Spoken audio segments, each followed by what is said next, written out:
नमस्कार दोस्तों, आज हम एक ऐसे विषय पर बात करने जा रहे हैं जो हम सभी के लिए बहुत महत्वपूर्ण है, हमारी कर प्रणाली। ये प्रणाली हमारे देश की नींव की तरह है। इससे मिलने वाला पैसा ही सड़कें, स्कूल, अस्पताल और अन्य जरूरी सुविधाएं बनाने में मदद करता है। हम सब जानते हैं कि टैक्स देना हमारी जिम्मेदारी है, लेकिन क्या आपने कभी सोचा है कि क्या होता है जब लोग टैक्स नहीं देते? जब लोग टैक्स चुराते हैं तो सरकारी खजाने को नुकसान पहुंचता है। इससे सरकार के पास देश के विकास के लिए पैसे कम हो जाते हैं। पर इसका असर सिर्फ सरकार पर ही नहीं पड़ता, बल्कि हम सब पर पड़ता है। टैक्स चोरी से देश की प्रगति रुक जाती है और हम सभी को इसकी कीमत चुकानी पड़ती है।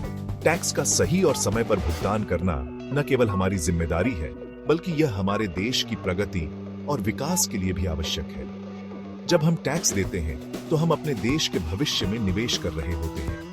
यह पैसा हमारे बच्चों की शिक्षा, हमारी स्वास्थ्य सेवाओं और हमारी बुनियादी ढांचे के विकास में जाता है। इसलिए अगली बार जब आप टैक्स भरें तो यह याद रखें कि आप केवल एक फॉर्म नहीं भर रहे हैं, बल्कि आप अपने देश की नींव को मजबूत कर रहे हैं।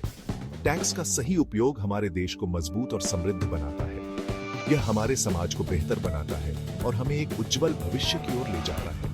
तो दोस्तों, आइए हम सब मिलकर अपनी जिम्मेदारी निभाएं और अपने देश को एक बेहतर स्थान बनाएं। याद रखें, एक मजबूत राष्ट्र की नींव हम सबके योगदान से ही बनती है। लेकिन दुख की बात है कि हमारी कर प्रणाली में कुछ खामियां भी हैं। यह खामियां न केवल करदाताओं के लिए मुश्किलें पैदा करती हैं, बल्कि यह भी दिखाती हैं कि सिस्टम में सुधार की कितनी जरूरत है। कुछ लोग अपनी कमाई को छिपाकर टैक्स देने से बचते हैं। यह लोग अपने पैसे को गुप्त स्थानों पर छिपाते हैं ताकि उन्हें कर का भुगतान न करना पड़े। यह गलत है और इसे कर चोरी कहा जाता है। कर चोरी न केवल अवैध है, बल्कि यह समाज के लिए भी हानिकारक है। यह हमारी ही नैतिकता पर सवाल उठाता है। जब लोग कर चोरी करते हैं तो वे समाज के प्रति अपनी जिम्मेदारियों को नजरअंदाज करते हैं। कर चोरी के कई तरीके हैं। कुछ लोग अपने वित्तीय रिकॉर्ड में हेरफेर करते हैं, जबकि अन्य लोग अपने दस्तावेजों को छिपाते हैं। कुछ लोग अपनी आय कम बताते हैं ताकि उन्हें कम टैक्स देना पड़े। यह एक आम तरीका है जिससे लोग कर चोरी करते हैं। तो कुछ लोग फर्जी बिल दिखाकर टैक्स कम करवा लेते हैं। यह लोग नकली रसीदें और चालान बनाते हैं ताकि वे अपने खर्चों को बढ़ा चढ़ाकर दिखा सकें। यह धोखाधड़ी है और कानूनन जुर्म है। कर चोरी करने वालों को सख्त सजा मिलती है और यह समाज के लिए एक बड़ा खतरा है। इसका नतीजा यह होता है कि ईमानदारी से टैक्स देने वालों पर बोझ बढ़ जाता है। जब सरकार को पर्याप्त टैक्स नहीं मिलता तो उसे नई योजनाएं बनाने और मौजूदा सुविधाओं को बेहतर बनाने में मुश्किल होती है।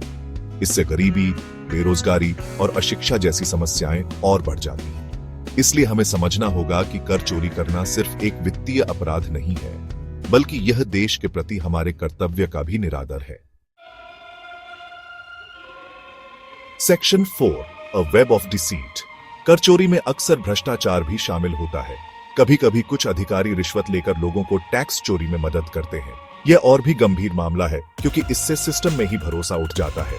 हमें ऐसे भ्रष्ट तत्वों के खिलाफ आवाज उठानी चाहिए और सरकार को इस तरह की गतिविधियों पर नकेल कसने के लिए कदम उठाने चाहिए।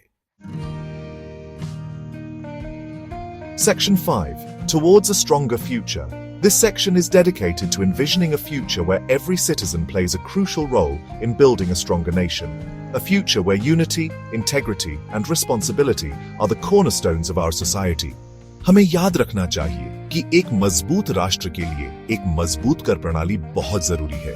ये प्रणाली न केवल सरकार को आवश्यक संसाधन प्रदान करती है, बल्कि यह भी सुनिश्चित करती है कि सभी नागरिक अपने हिस्से का योगदान दें। हमें सभी को ईमानदारी से टैक्स देना चाहिए और अपने इस कर्तव्य को निभाना चाहिए। यह न केवल हमारी जिम्मेदारी है, बल्कि यह हमारे समाज की प्रगति और विकास के लिए भी आवश्यक है। जब हम सभी मिलकर अपने कर्तव्यों का पालन करते हैं तो हम एक मजबूत और समृद्ध राष्ट्र का निर्माण करते हैं। साथ ही हमें सरकार से भी यह उम्मीद रखनी चाहिए कि वह कर प्रणाली को और सरल और पारदर्शी बनाएगी ताकि लोगों को टैक्स देने में कोई परेशानी न हो।